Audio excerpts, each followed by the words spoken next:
All right, what is going on, everyone, and welcome back in to the TSF GamePlan show. My name is Safwan Alvi. I will be your host, and I am joined always by my partner in crime, writer and contributor for TriStateFootball.com, and friend Brandon Lampley. And again, we are TriStateFootball.com. You can check us out and follow us on social media, Twitter and Instagram at TS Football. Again, that's at TS Football. You can also like us on Facebook and follow us on YouTube. Just type in TriStateFootball.com in the search bar, and you can listen to our coaches' interviews, pregame, postgame, and some postgame interviews on our radio show as well. Anywhere you get your podcast, right? Apple Podcasts, Google Podcasts, wherever it is, just type in TriStateFootball.com. And again, we appreciate everyone hanging out with us as we get you ready for Week 7 of this 2025 season. Brandon, the season is rolling right along as we are getting ready for the playoffs here in just a couple weeks. The clock has struck October,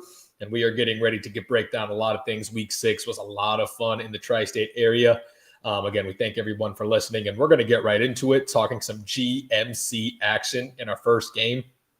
Lakota East coming in at 4-2, going to Middletown. Middletown coming in at 5-1, and there's a lot to break down in this game, Brandon. Middletown, with their first loss last week to Lakota West, they were undefeated going into Week 6, and Lakota East is 4-2, kind of a hard team to figure out, right? Some impressive wins and some head-scratching losses, but it's a big GMC game, right? We're talking playoff implications now. Both of these teams need this win to climb the rankings, so tell me what you're looking for in this GMC matchup.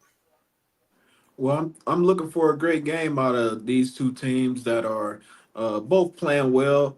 We talked last week about Middletown being able to pass a test, so to speak, even in a loss, and I think they did that. That was a very close ball game through two and a half, three quarters. Um, Lakota West kind of got away from them there towards the end, but I'm still a big fan of Middletown. Big fan of quarterback JoJo Ward, who's a dual threat guy, runner, passer. He's got a great target in Ace Cooper, and I'm a big fan of the Middletown defense. A lot of toughness, a lot of speed. Guys like C.J. Bryant, a linebacker who is in the top 5 in the GMC in tackles, and J.D. Singletary, one of the top sack guys in the GMC. Big fan of the Middletown defense, and they'll have to really be on their A game because you got Ryder Hooks coming in, one of the best rushers in the area, over 850 yards rushing, several touchdowns, 6 TDs. Um, and the young quarterback, Niall Knudsen, I mean, he's been great. Sophomore, he's the GMC's leading passer right now. Um, Over 1,300 yards, 12 touchdowns. He's got a lot of targets like Patrick McFarland. So East doing well. I like Middletown in this game. Like I said, they showed me a lot last week. I think they're poised for a great end of the season and a great postseason.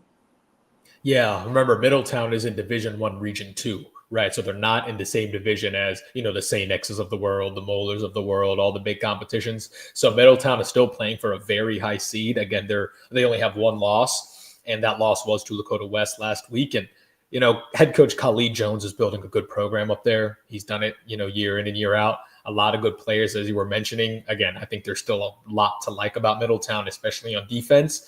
But it's about how they respond.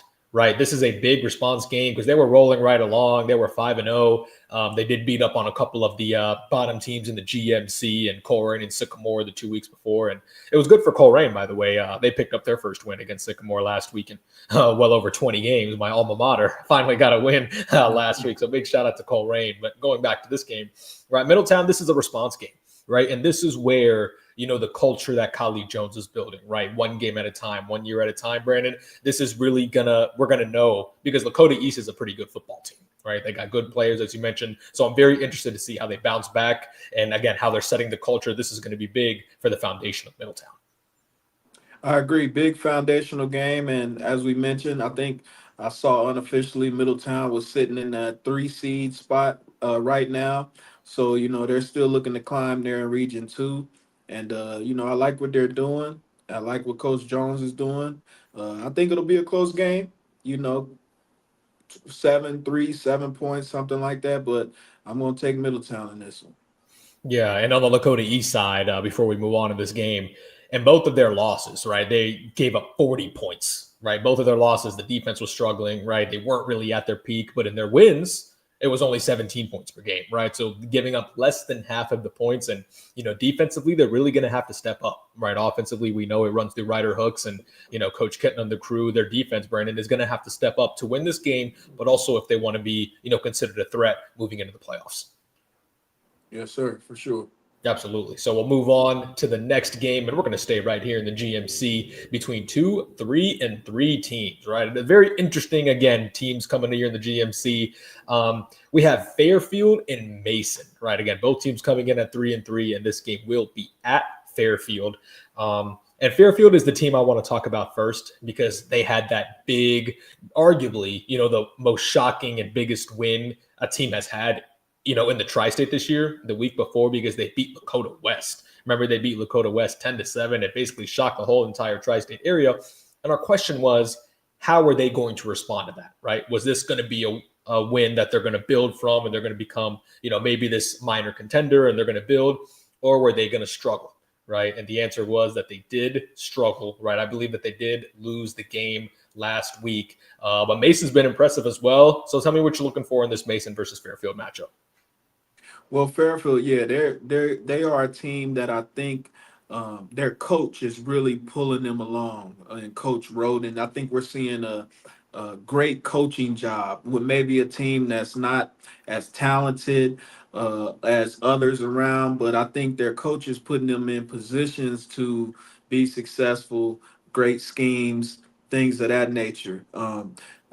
Fairfield leans on the running game and trying to have a tough defense with Booker and Wheeler as the two running backs. They're both have about maybe 300 yards or so on the season, so they're doing it as a tandem. On defense, they got a player by the name of Gabe Ross, who's a big time tackler at the linebacker position. So again, I think Fairfield, they kind of want to be that team. If you think of basketball, they can get an upset, maybe use all of the shot clock and then try to score at the end. Really take the clock down in these games, shorten these games, and try to pull off one like they did against Lakota West a couple weeks ago. And Mason this year, they're rolling a lot through D'Angelo Birch. He's become more of a runner this year. Before his time at Princeton, didn't really do that much, but this year they've been using him a lot in the QB runs. I believe he's fourth in the conference in rushing, eighth in passing. Um, so Mason is kind of going, how Birch goes and the type of games that he has. We know Mason's going to be tough on defense. They're going to be disciplined. They're not going to beat themselves. I like Mason in this one. Uh, 10 point victory. Yeah, and my apologies. Fairfield did lose last week. It was to Lakota East. It was 34-7 last week to Lakota East. And when looking at Mason, Brandon, they actually have some impressive wins, right? When you're looking at their conference schedule, they beat Lakota East, right, 40-35, who we just saw Fairfield get trounced by last week. They went to Oak Hills, right, Coach Roden's former home, and Oak Hills. And then they also went to Hamilton and won, right? So those are some pretty impressive wins, right? They play well away from home. And remember that Lakota West game earlier in the season, that was a close game in the third quarter, right? So they play their teams tough. They're kind of that hard-nosed, kind of gritty team. And Mason, the record may not be, aesthetically really pleasing at the end of the season. They may lose a couple more games. But Brandon, this is a team that I don't think many people want to play in the playoffs, right? Kind of a mucky, kind of play hard, yucky type of style. And Mason, they can maybe not make some noise in the playoffs. I wouldn't be surprised if they won a game, but this is not a team that many teams want to face. Yeah, Mason, they seem like a team that can adapt well to any situations. They could play you to a 10-3 game, or they could get some offense going and play with you close in a high scoring game. It just kind of depends. I think at times they could run up against a superior athlete and that could cause them trouble when you come in with the Saint X's and the Molars for that Princeton's and things like that. But like you said, definitely a team you would want to play. Another great coach in Kastner who will have his team prepared. You can always expect that. So they'll be a tough out if they can make it in. But and this week, I think they'll take care of business. Absolutely. That's going to be a fun GMC matchup. And 4-3, looking to gain your playoff momentum and those Harbin rankings is going to look a lot better than 3-4, right? So this is a very important game when it comes to the playoffs coming in a couple weeks. All right, I do want to jump ship now to another conference, right, and talk about maybe from top to bottom, one of the top two or three, arguably number one, but top two or three most impressive teams we have in the tri-state area this year. It's a Division II, Region 8 team, but you can put them up against a Division I team, and they're probably going to beat most of them. We're talking about the Anderson Raptors, right? They're dominant, undefeated on the year, rolling through everybody, taking on a Turpin team. Anderson, we know we have a lot to talk about, but how about Turpin, Brandon? Let's talk a little bit about Turpin. They've won 4 out of their last 5 games on a little bit of a nice winning streak. And a really impressive win against West Claremont last week, 49-14. They shut down Landon Young, that really impressive young man from West Claremont. We know about Anderson, and we'll talk about them, but Turpin's playing some good football right now. Great football. Luke Milam, a quarterback, he's been getting it done as a dual threat guy, being able to pass the ball, being able to run the ball. It's over 1,200 yards passing, 7 touchdowns, 7 more touchdowns rushing, about 350, 370 yards on the ground. So he's able to, kind of pick and choose his spots. Think of maybe not as big, but think of how, kind of like Tim Tebow used to perform back in the day, doesn't shy away from the physical part of the run game as well, can, get on the outside and outrun some people. And the Turpin defense, they got 3 guys in the top 5 of the ECC in tackles. When you talk about Nickerson, Gillespie, and Hovkamp, there are 3 of the top tacklers in the league. So when you have that type of performance on both sides of the ball, that can keep you in ball games. Yeah, and this Turpin game, and I guess we say this a lot about teams that play against Anderson, it's kind of a where are we, right? It's week 7. Turpin's played, and they've won 4 out of their last 5 games, right? If they want a chance to possibly make it into the postseason and, really end the season on the right foot, no better litmus test than a team that many have going to the state championship game right after that game against West Claremont. Again, they don't have to win the game, and there's a high likely they don't win this game. But if they play well, again, force some turnovers, maybe make a couple stops, I think Turpin has a reason to feel good about themselves playing some good football down the stretch. Yeah, I mean, it's a tough situation. I Yeah, say this. it is. Yeah. I say it every week. Mhm. Anderson puts teams in a position. Now, mistakes are always. You never want to make mistakes, Mhm. uh, or come up empty. Anderson puts you in positions where you almost you almost have to play perfect football because these possessions that you, even if you have a good possession and have to punt, it's just like a lost possession because 95% of the time they're going to go down and score. They keep the pressure on you where you just have to keep pace with scoring. And like I've talked about before as well, their defense over the last year and a half now has equaled up into the offense where they're locking teams down as well. So they're making it hard to score. A couple of years ago, Anderson would win those. They score 40, they might give up 40. But now you're not getting that. They're shutting teams out. Uh, you can barely score, and the pressure is just so much pressure to keep pace. And, Owen Scaff, I mean, he's got over 2,000 yards passing, and we still got 4 weeks left in the season. 19 touchdowns, targets and weapons galore. Jordan Davis, Tyson Weaver, and on the defensive side, led by Brady Coon. Just, I mean, high level Division I athletes everywhere. So I got Anderson in this one. And rivalry games, there's always that extra. extra bit of something, but I got Anderson. Yeah, Anderson is just a team that we're looking at. It's almost no weaknesses. If we're really looking at it, maybe if you really want to get, can their offensive line hold up for enough time? Or, what Owen Scoff, it's his first year taking over for Justice Burnham. So is the first year going to get to him? And we're just picking right at that point. Offensively, they can beat you. Defensively, they can beat you. Only one game they allowed more than 20 points, and that was to Kings. And they won that game 49-24. I mean, it's just they can score, they can play defense. It's a state championship contender, Brandon, and they're going to make a deep playoff run, and there's not many teams that can stop them. And they're going to roll off some wins here more than likely. They got Turpin this week, and I believe they have Walnut Hills the next week. That big matchup against Whitten Woods, and that is going to be at Whitten Woods. That's going to be a big matchup, and maybe we'll see where Whitten Woods is. And I know we'll talk more about that, and as the weeks come on, and we'll talk about that when we get there. But Anderson's going to keep on rolling. Right, they have undefeated season written all over, and it's going to be a team that's going to be hard to stop. And I do want to touch on one more game before we do some rapid fire picks, a little interconference matchup, right? It's always fun to have these games this late in the season when we're talking some interconference matchups. How about Williamsburg, right? Talking some SBAAC football, right? Undefeated on the year, going to Roger Bacon, right? Roger Bacon from the Miami Valley Conference. They're coming in at 3-3.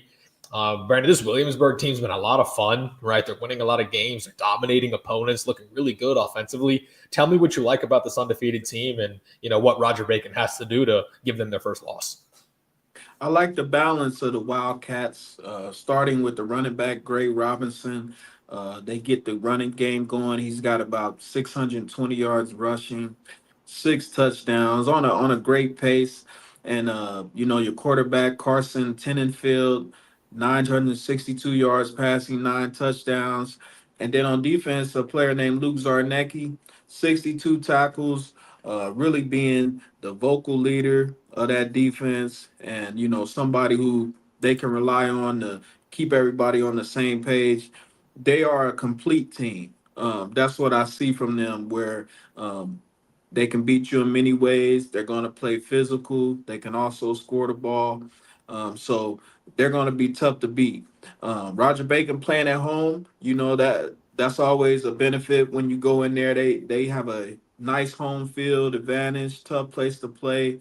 And then they have some good players like Bubba Smart, who's doing a lot for him at quarterback, and Max Hoffman on defense, doing kind of the same thing as Bubba Smart on the other end. I like Williamsburg to stay unbeaten in this one. Like I said, just a winning program, physical. I like Williamsburg.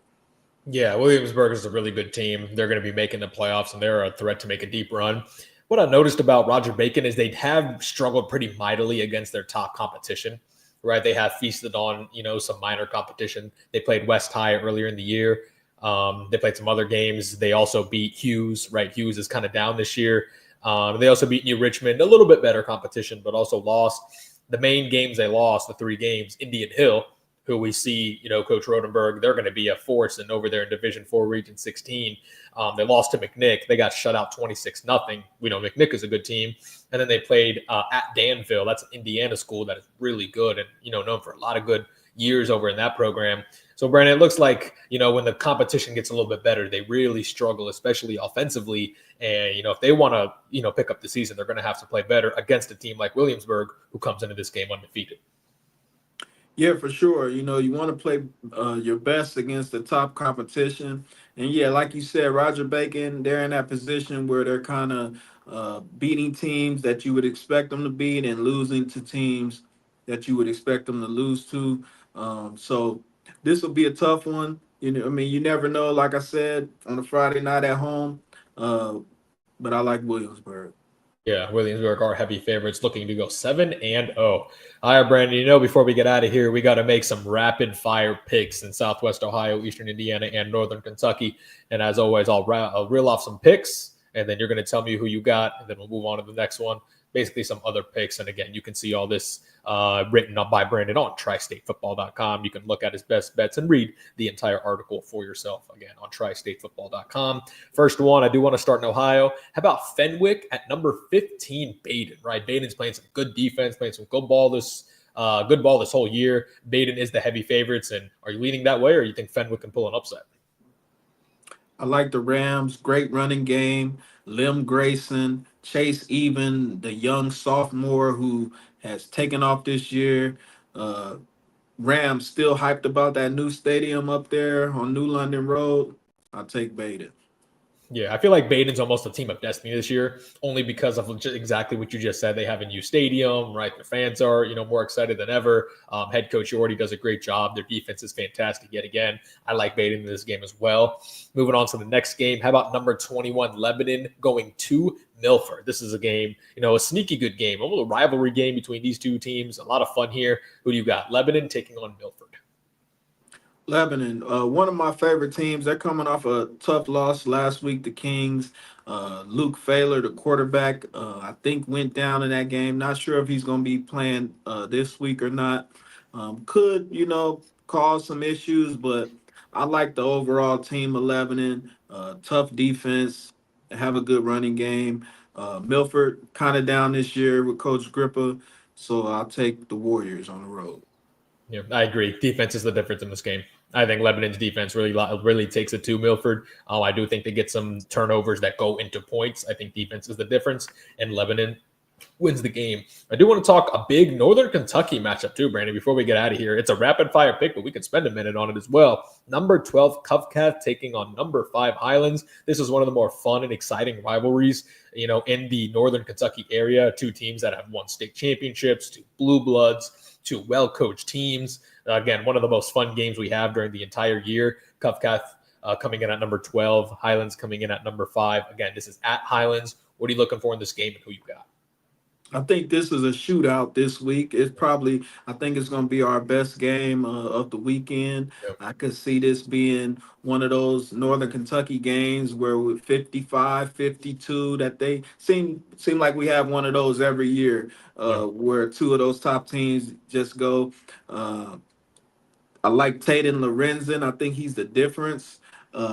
Cash Harney at Cov Cab might have something to say about that, but I'll take Highlands at home. Yeah, this is truly a coin flip. To me, this is really a coin flip game. I could see Covcath really taking it to them on offense and especially their defense coming up big. But I like what Highlands is doing. I think Coach Spire does a great job over there. Again, it's truly a coin flip. I can see this game being, 21-24, but I also could see it being like 38-41. I could see it being either way. Again, it's going to be arguably the most fun and exciting game to watch, especially since we're talking the playoffs over in Northern Kentucky. It's a top 15 matchup. I'm going to go Highlands in this game. I think they win by a field goal. I don't think anybody wins this game by more than one possession. I think Highlands wins this game around a 28-31 score. And again, one of the most fun matchups we have during the weekend. And just one team over there in Indiana, right? We can't forget our friends over there in East Indiana. How about number 19, East Central taking on Connorsville? This game is at East Central. Do you think they keep on rolling in this game, especially since it's at home over in St. Leon and head coach Minders? Yeah, I said it last week. I think East Central are the dominant force in that area. I like them at home, especially. They're going to continue on. Looking for a deep run out of them again this year. Yeah, absolutely. I think East Central, this is their kind of get right time, right? You got a couple games to the playoffs, right? You're used to making deep runs in the playoffs, just a state championship a couple years ago. I trust head coach Jake Miners in big situations, and he's going to have his team ready this week, and they're going to get ready to make another big playoff run. So again, we want to thank everyone for joining us. Again, you can read Brandon's best bets on TriStateFootball.com, and you can listen to us via audio anywhere you get your podcast. And next week, we'll be right back here with the Week 8 edition of the TSF Game Plan. Again, streaming live on YouTube and on Facebook. So again, we appreciate everyone for joining us. For Brandon Lampley and Safwan Alvi for TriStateFootball.com, we thank you so much for listening, and we'll see you next time.